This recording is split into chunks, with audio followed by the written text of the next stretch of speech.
Even begin to count how many of those no entry signs are popping up on the road navigation app, and it's creating massive traffic jams, especially on Chang'an Avenue, the main road that passes through Tiananmen Square where Mao's portrait is. A lot of these malls and office buildings that you used to be able to walk in and out of easily.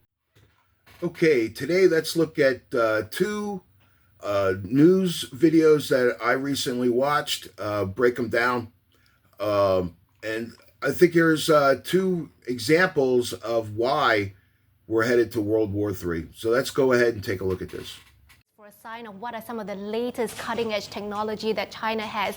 It is not clear if that staging area and all the weapons you see there will be the same ones that will be rolling through the streets of Beijing during the parade, but it's highly probable. And it's actually quite hard to identify some of them because some of them are covered by, shrouded by coverings, but we've been speaking to defense analysts and they believe that among them are intercontinental ballistic missiles, 15,000 kilometers in range, capable of hitting the US, and of course anti-ship missiles as well, hypersonic systems that would be at the center of any US-China warfare because they're clearly targeted at suppressing US naval warships in the Western Pacific. Of course, armored vehicles, drones that are meant to defend against these tanks that are meant to defend against drones as well. And there are also these so-called wingman drones that are meant to accompany crewed fighters to multiply their sensory and fighting capabilities. That is a system that the US is also investing heavily on as well. So the parade is not just a time for them to re-inject these feelings of patriotism among the Chinese citizens. Few weeks, which led to a lot of road closures. I can't even begin to count how many of those no entry signs are popping up on the road navigation app, and it's creating massive traffic jams, especially on Chang'an Avenue, the main road that passes through Tiananmen Square where Mao's portrait is. A lot of these malls and office buildings that you used to be able to walk in and out of easily in the past, now there are additional back and security checks, and hotels on that road told me that they are closing for a few days during the parade period as well. So the whole city is on alert to ensure that everything goes according to plan, nothing embarrassing happens that could distract from the parade on September 3rd. For saying that this Nanjing massacre is a historical hoax that is devised by China. And you can see on this quote that we will show you, it says that this is an astonishing, outrageous claim by Japan aiming to distort this history of blood and sorrow. And it says that China has a responsibility to remind its citizens and the world that this atrocity happened, that it should never happen again. And People's Daily as well, a full page from yesterday's newspaper showing, all these images commemorating the key moments and the heroes of the victory of that war against Japan during World War II. Okay, wow, there's a lot to take in there. Basically, what they were showing there is that China is having this parade September 3rd, and they're going to flex off all their military technology, drone weaponry, anti-drone weaponry, and they've invited countries like Russia and Pakistan there to be potential buyers of this technology. I think and they were talking at the end there, they were talking a lot of hostility towards Japan. So I'm guessing that, I've heard that Japan has an immigration problem as well going on. So I imagine that with them, it's Chinese. So I have no idea what's going on there. I just started paying more attention to this stuff between China and the UK. Next time I want to talk about the UK, but right now we're going to focus on China because China's kind of in everywhere, and there's a lot of people over there. And, it's one of those countries where military is mandatory. During World War II, China and Russia were our allies, and they're not anymore. My grandfather fought in World War II. He fought in the Philippines against Japan, against the Japanese. And for his entire life, he never said nothing about German products, or Russian products or Chinese products, but Japanese products, he couldn't stand them. He used to call a Toyota a Toyota, okay? But, but now all of our allies are different. Who are our allies? A lot of our products are made in China. We shipped all that manufacturing over there. So, what's going on here? I think that a lot of this immigration problems that we're seeing aren't really about, they're not immigrants. Immigrants want to relocate to assimilate to a new country. They want to be part of that new country. That was always the classic immigrant here for America. You know, they come here, they were waving an American flag, they were proud to be American. Now it's more of a relocation. You know, and you have to question why countries like China are sending people here, because they're all military age. They're you know, selling anti-drone weaponry and drone weaponry to countries that are considered not our allies, right? They've been helping up to Russia as us as an enemy for a long time. So, and that's one of their allies. So it's like, who are our allies? What the hell is going on? I know it definitely looks like we're preparing for war. You know, there's little subtle things going on here that, you know, makes me feel like our political system, our ruling class knows this. But again, they just want us to just keep carrying on as though and not pay attention to what's going on around the world. So, but there's a lot of stuff going on there with China. I think it's something to pay attention to. September's going to be a really crazy month because you have this parade going on. This isn't just a normal, you know, like a annual flex your muscle to the population Chinese military parade. No, this is flexing to the world and to the buyers. They've invited people there to buy this stuff. So that should be a big concern, you know. So let's go. I'm going to go ahead and wrap that up on this particular clip. Let's go ahead and check out what's going on in the UK, because I think what's going on in England is absolutely crazy. I've seen videos of people getting arrested for saying the word bacon, of all crazy things. And there's you know, somehow it's become anti-patriotic somehow to wave your own flag over there, and there's all kinds of crazy stuff going on. They're closer to a civil war there than we are here. So let's go ahead and watch some of that stuff, and then I'll give you my reaction to that and my 2 cents on that particular country and what's going on there. All this stuff affects on what's going on here. And there's not a lot we could do about it as citizens, but you need to understand what's going on around the world so you can adapt and adjust and be prepared for what's going on.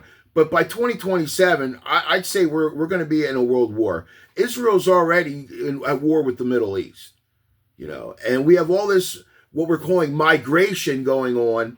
And really, it's relocation, you know, because people aren't going to assimilate to other countries. They're going there and they want their same lifestyle just in another country.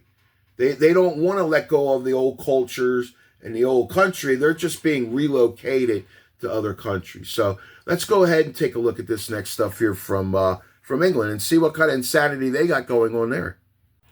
Okay, money talks. So we need these guys to help us shut down that hotel, okay? Or otherwise, we will be here every single week.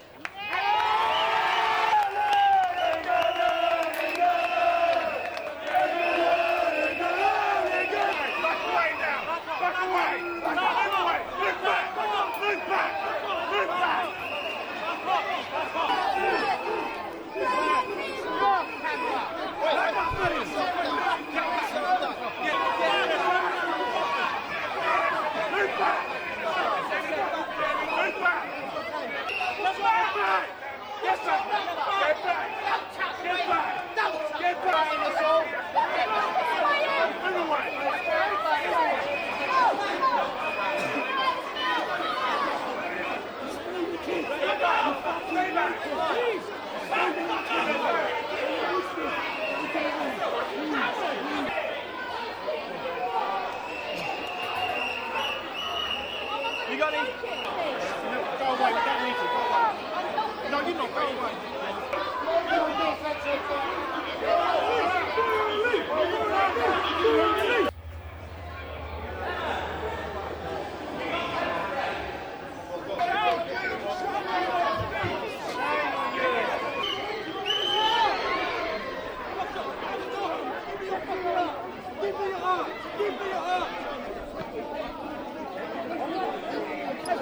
Okay.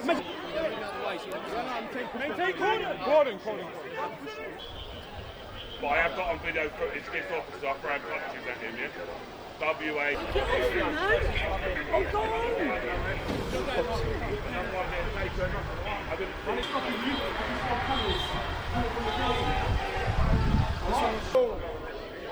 'em all, fuck 'em all, fuck 'em all.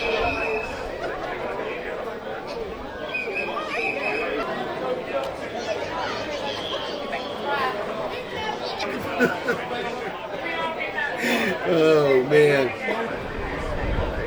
Oh wow.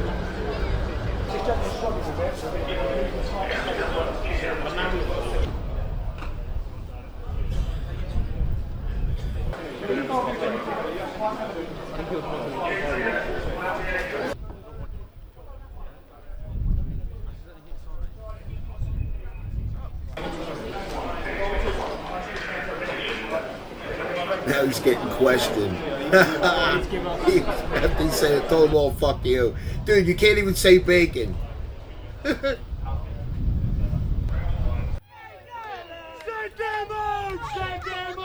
are a peaceful group and they will continue being peaceful. But don't argue with the pink lady, because what are women like when they're scolded?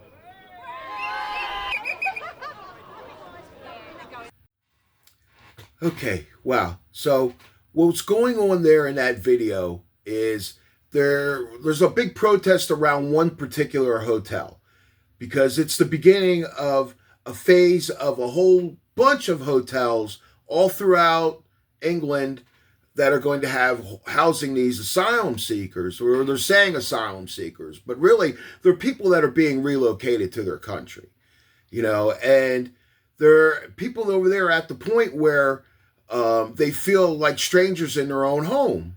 You know, these are not people that are coming there to assimilate, and they've tried expressing, you know, dislike about it, and their own ruling class's response to it is to make their own culture, their own heritage, their own history a crime, illegal to express.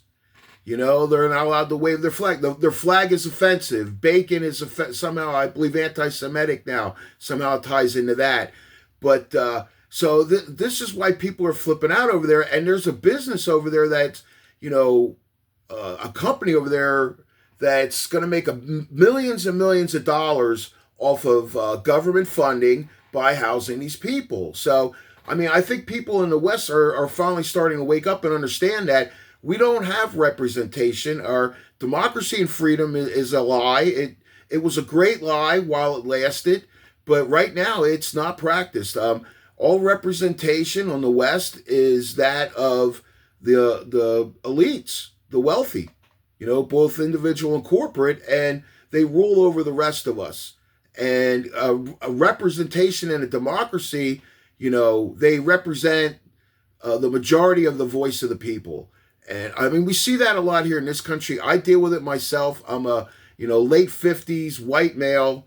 I avoid a lot of different cultures, not because I'm not willing to assimilate, but because I'm not welcomed into it. We have a strong Latino community around here. The city where I live near, at one time, my grandfather was born on a street that was all Polish. He was born in a house, and now it's all Dominican. And they have like picnics outside where they're just camped out all over the sidewalks. You can't even walk from one end of the block to the other, and you're not welcome to walk through that sea of lawn chairs with everybody hanging out and the music blasting real loud. People double parked everywhere. They have no interest in assimilating at all, and I feel like I don't belong there. Like if I go into town to see somebody or I have some business to conduct in there, I completely feel like a stranger there. So I understand why these people are talking about. And then right away, if you would say anything, you know, you're a racist, you're far right. They're going through the same thing. We get it over here. We're MAGA, and if you're MAGA, you're a Nazi. You know, so over there, I mean, it's a much smaller space, and the people, cost of living over there, there's very limited housing. A lot of it is old, from going back centuries, you know, where the housing is. So these people are being pushed onto the street, and their concerns not being addressed, while people from other countries are being relocated to their country, and their own political system is siding with, you know, the relocators instead of the citizens there. So, I mean, there's where civil war would start. It would be, again, from the people who are waving the flags, regardless of right, left, or all their different ideologies. England first, right? That's against those protecting the relocators. The people willing to work, you know, for the government still, or buy into whatever that extreme is. Because there's a big push for us to join one cult or the other in this country. Far right and far left. They're still trying to divide us to the point where, in different ways. Like, they're trying to create a civil war here, and we just haven't done it yet. Over there, it's a little easier because, you know, it's a more confined space. There's a lot less people. So, you know, you ship in 1 million people into England, they notice it. Harry Truman said in 1948, when Israel was created, that the Zionists wanted all of that area relocated. And he said it plain and simple. You can't just relocate 6 million people. And we're seeing what happens. Okay? Because it's not an assimilation. It's not a migration. It's not anything like that. Here, I feel like when Mexicans come here, they go to these asylum cities. So that way they can get, you know, paid under the table while they're getting all the welfare and ID and stuff. And then they're sending all their money back to Mexico. So they're not pumping money into the economy. They're not spending money here and circulating the money they're earning here. It's my understanding that people send back to Mexico something like $60 to $65 billion a year. So we're basically subsidizing their welfare programs down there. Some of this relocation, you got to imagine, is because those countries are trying to stay a country because their economic system is so crushed. My big question for all this is, when you look throughout the West and the world in general, where's all the money? Where the fuck happened to all the money? Why is it that 90% of the fucking planet is broke and, you know, outraged over this, and to the point where everybody's relocating and forced migration? You know, this isn't about immigration. No, this is relocation. There's a lot of shit going on here worldwide that is really stressing out already stressed out economies. And Americans, I think, for the most part, are beat up mentally, financially, physically. You know, more and more people every day are realizing they're being lied to. I don't think we understand how big the lies are and how much of a lie we really live in. But we're at that point where we're not at their point where we see in these other countries like UK, Indonesia. Apparently, Japan's having a big problem over there, I guess, with the Chinese, you know. So I'm going to wrap that up here. That's just my 2 cents. Feel free to comment in the comment section below. I will put the link to these full videos in the description in case you're interested in checking them out. Till the next video, thank you for your time.